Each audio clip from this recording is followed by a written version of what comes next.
Buenas tardes, doctora y compañeros. Nosotros somos el grupo número 3 y nos corresponde hablar acerca del contrato de sociedad.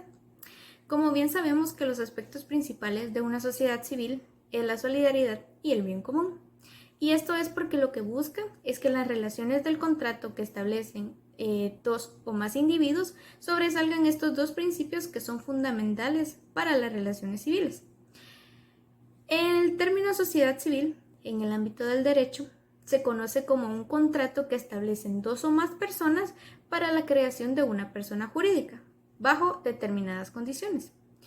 Sin embargo, en el contexto de las ciencias sociales, el concepto de la sociedad civil es difuso y el hecho de haber ingresado en el discurso político se ha vuelto impreciso y difícil de aplicar en un solo sentido. Una sociedad civil puede clasificarse según su estructura o constitución.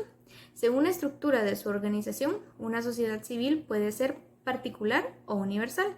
Particular cuando comprende los frutos de un oficio o de una profesión determinada. Tiene un objetivo concreto y definido. En la universal, comprende más de un objetivo y suele integrarse por diversos socios.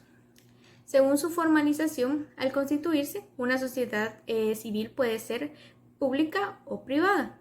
Pública porque es fundada ante una escritura pública y un notario, y privada formada mediante un documento privado entre los socios y sin personería jurídica. Bueno, a mí me tocó hablar sobre lo que es el desarrollo doctrinal del contrato de la sociedad. Como primero tenemos la definición, que sería que la sociedad civil es un contrato por el cual dos o más personas convienen en aunar esfuerzos para la realización de un fin común lícito, por lo que tal propósito fundan una persona de ámbito económico pero no mercantil debido a la finalidad de sus lucros. También tenemos lo que son las clasificaciones doctrinarias, que se divide en tres partes. La primera sería debido a que durante la vida de las personas de moral es posible que ingresen nuevos socios o sean excluidos algunos, pero en realidad la sociedad se mantiene. La dos sería que el contrato se establece y atiende la calidad y cualidades de cada uno de los socios, por lo que normalmente no se pueden exceder los derechos ni nada de eso. Y por último sería un trato sucesivo, que sería que sus efectos prolongan el tiempo. Muchas gracias. Hola doctora, nosotros vamos a empezar con el tema de la evolución del contrato de sociedades en Guatemala. Dentro de los contratos civiles en Guatemala se presentan una serie de evoluciones. Nosotros nos vamos a enfocar en los antecedentes históricos. En el derecho romano no se llegó a conocer lo que en sí un concepto especial sobre un contrato, sino que fue a través de las necesidades prácticas que se fueron dando y hasta que surgieron determinados tipos contractuales, dados por un mero acuerdo de voluntades que va dirigida a crear una obligación, denominados esto como pactos y convenios y no como un contrato.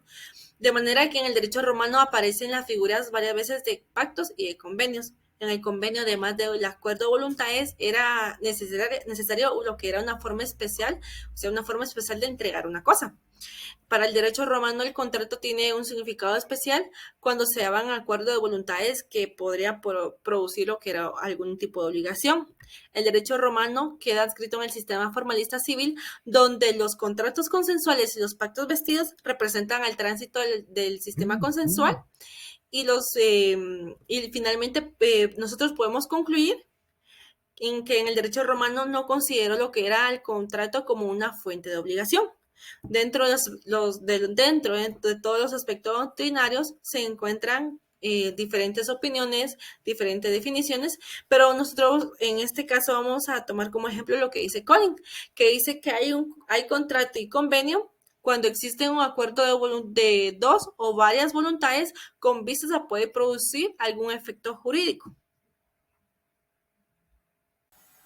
Tomando en cuenta las definiciones doctrinarias, considero que el contrato se dé al momento en que las partes llegan al acuerdo de voluntades, integrando los derechos y obligaciones que se darán dentro de la celebración del mismo. Una de las formas en que el hombre ha utilizado para desarrollarse en el ámbito económico y social es a través del intercambio de bienes y servicios, provocando así su enriquecimiento. Tal intercambio se realiza por diferentes medios, siendo uno de los principales el contrato. Inicialmente, estas se realizaron sin ninguna revolución legal. Sin embargo, con el paso del tiempo se ha llegado a codificaciones que han dejado de ser básicas y evitan las violaciones que ponen en riesgo la equidad de las operaciones de los derechos y obligaciones. El origen del vocablo contrato proviene del latín contractus, que significa pacto.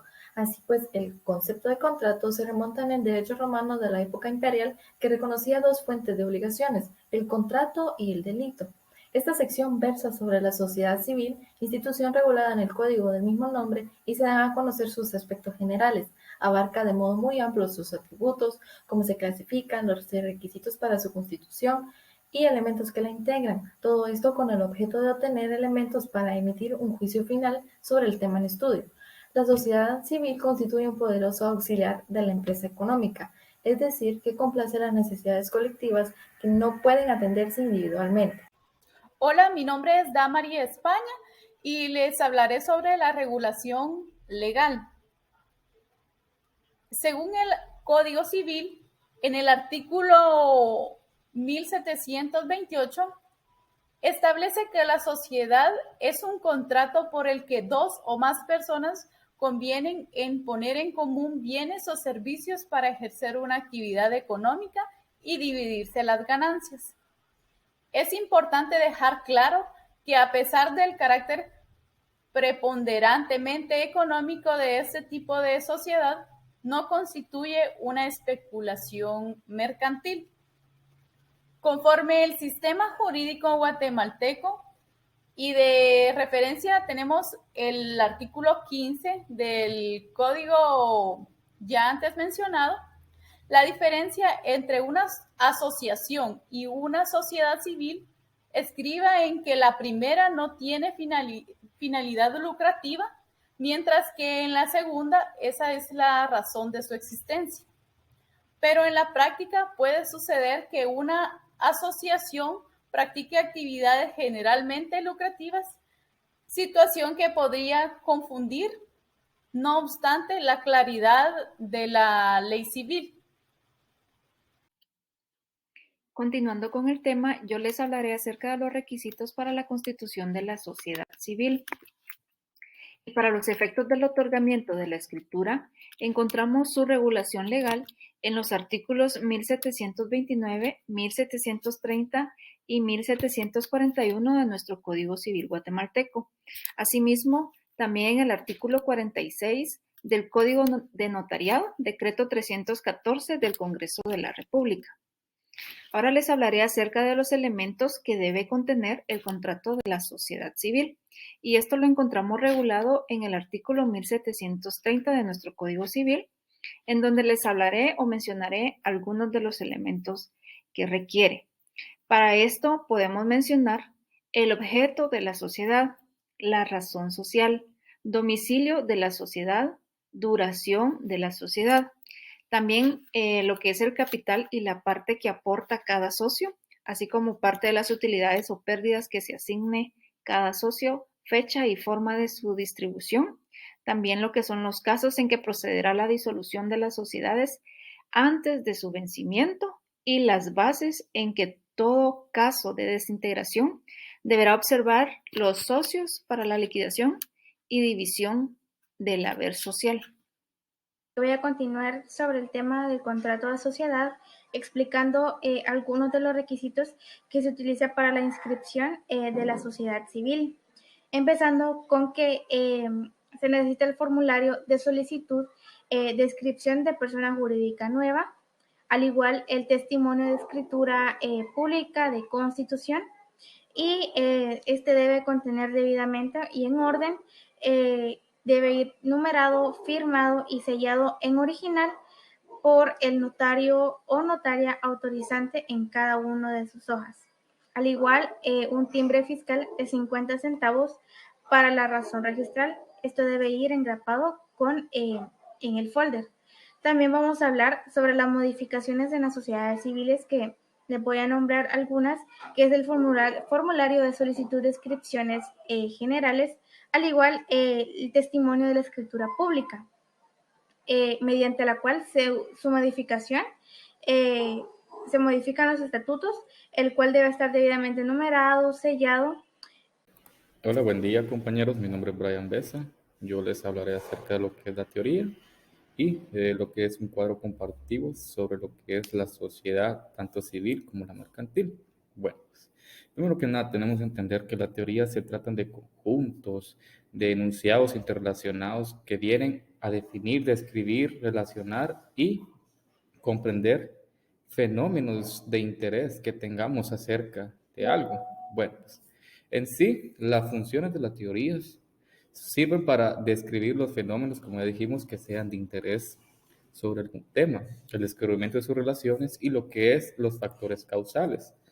Pero, ahora bien, ya tocando lo que son el cuadro comparativo, tenemos que entre la sociedad civil y la mercantil van a existir rasgos que se diferencian entre cada uno. Por ejemplo, en el primero, que es la sociedad civil, tenemos que esta se va a registrar en el registro civil, mientras que por otro lado, con la mercantil, esta va a ser registrada en lo que es el registro mercantil. De igual forma, en la primera debe ser inscrita para poder funcionar, mientras que en la otra pues puede funcionar temporalmente, si así lo fuera el caso. Y también el plazo, por ejemplo, en la sociedad civil, es limitado o por un tiempo requerido para poder realizar el objeto de estas. Y mientras que en la sociedad mercantil, esta va a ser un tiempo indefinido, es decir, para un propósito, un plazo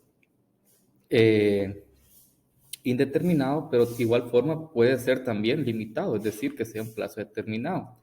Y asimismo, dice que en esta, por ejemplo, en la sociedad civil, los cónyuges dice que no se van a poder unir para lo que es la celebración de un tipo de contrato de sociedad, mientras que por el otro lado, con la mercantil, sí. Muchas gracias. Hablando sobre las observaciones de la escritura pública, tenemos lo que son las modificaciones de una entidad que ya se encuentra inscrita. Deben constar de la escritura pública y debe comparecer únicamente el representante legal, quien debe de tener nombramiento vigente e inscrito.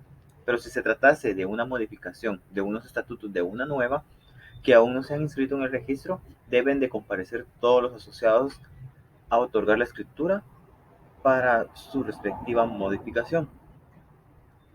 Tenemos lo que es la escritura pública que debe de consignarse dentro de ella.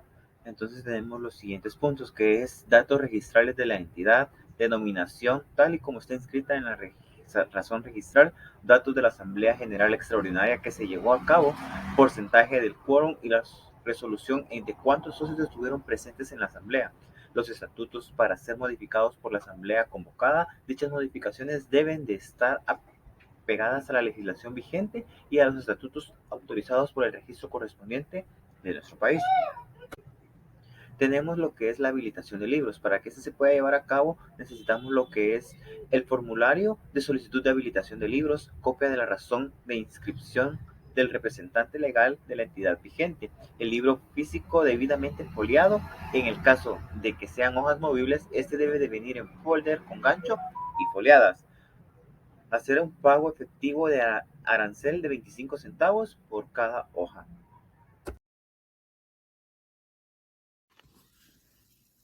Siguiendo con el tema del ejemplo de un contrato de sociedad civil, hacemos el siguiente ejemplo basándonos ya en los elementos y características que debe de contener un contrato de sociedad civil. En este caso, si nos damos cuenta, cumple con las características de lo que es bilateral, principal, consensual, oneroso, solemne y de tracto sucesivo.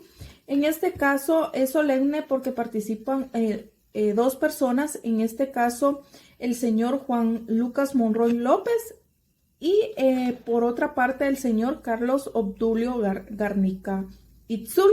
Ambos comparecen ante el notario para que se les otorgue, para que celebrar y otorgar el contrato de constitución de sociedad civil. En este caso, en la cláusula segunda, se establece el objeto. En este caso estamos hablando de un elemento de tipo formal, el cual dice que el objeto de la sociedad civil es prestar los siguientes servicios. Y derivan varios, ¿verdad? Pero el principal es la prestación de servicios profesionales de técnico en peritaciones de idoneidad técnica de materiales y métodos, informes sobre certificaciones de homologación de materiales, elementos o sistemas, construcciones de todo tipo, diseño y proyección de planos. Y de ahí deriva lo que es el objeto amplio, ¿verdad? Así dice que la sociedad podrá contratar y subcontratar servicios que se relacionen con el ejido y objeto de la misma. Entonces aquí ya estamos viendo que también cumple con una característica principal que es principal, ¿verdad? Entonces aquí en la cláusula cuarta podemos observar el domicilio, lo cual indica que será en el departamento de Chiquimula. La sexta cláusula, si nos podemos percatar en este caso, cumple con la característica que es oneroso, ¿verdad? Entonces, en este caso dice que el capital social y aporte de cada uno de los socios, lo cual la sociedad será de 100,000 quetzales, el cual ha sido totalmente aportado por los socios de la siguiente manera. El señor Juan Lucas Monroy López aporta la suma de 50,000 quetzales exactos y el señor Carlos Obdulio Bernica Tzul aporta la suma de 50,000 quetzales exactos. Entonces ya aquí podemos ver esta cláusula específicamente habla del capital del cual se aportará cada uno de los socios. Podemos ver la cláusula séptima, la responsabilidad de los socios, en la cláusula novena los órganos sociales, que será mediante Asamblea General de Socios, administrador de la sociedad, auditor externo, si dispusiere de su nombramiento la Asamblea General de Accionistas. Y nos vamos casi de último. Y en la 17ª habla de las utilidades, lo cual dice que queda expresamente pactado que para la determinación del monto de utilidades netas distribuibles entre los socios en proporción a su aporte de capital deben deducir de los ingresos brutos del ejercicio social de que se trate los gastos que la ley estime deducibles de tales ingresos y el monto de los impuestos que haya de pagarse. La distribución y pago de utilidades se hará de manera anual, pago que será en quetzales, moneda oficial y de uso corriente de la República de Guatemala. Aquí estamos viendo que también está cumpliendo con otro elemento formal, en este caso el capital y la parte que aporta cada socio, así como la parte de utilidades o pérdidas, ¿verdad? Establecidas en dicho contrato. También habla de la cláusula 18ª, que habla de los gastos personales de los socios cubiertos por la sociedad. Esta es otra característica de que se compone este contrato, a diferencia de lo del contrato de sociedad mercantil. Y por último, 15ª, llama mucho la atención también esta cláusula, ya que son las disposiciones transitorias. En este caso se designa al señor Juan Lucas Monroy López como administrador de la sociedad, quien quedará debidamente inscrito en el registro de las personas jurídicas. En este caso, en el Ministerio de Gobernación, se tiene que acudir para poder realizar completamente el registro de este contrato de sociedad civil, a diferencia del contrato de sociedad mercantil, que ahí sí se debe de presentar ante el registro mercantil de la República de Guatemala. Y esta es una de las diferencias que pueden marcar estos dos contratos, y el del que específicamente al grupo nos tocó explicar, pues es este. Y ya para finalizar, pues está la firma de ambos, ¿verdad? Personas a conceder dicho contrato, y la firma del abogado ante mí para poder proceder al trámite final correspondiente. Hay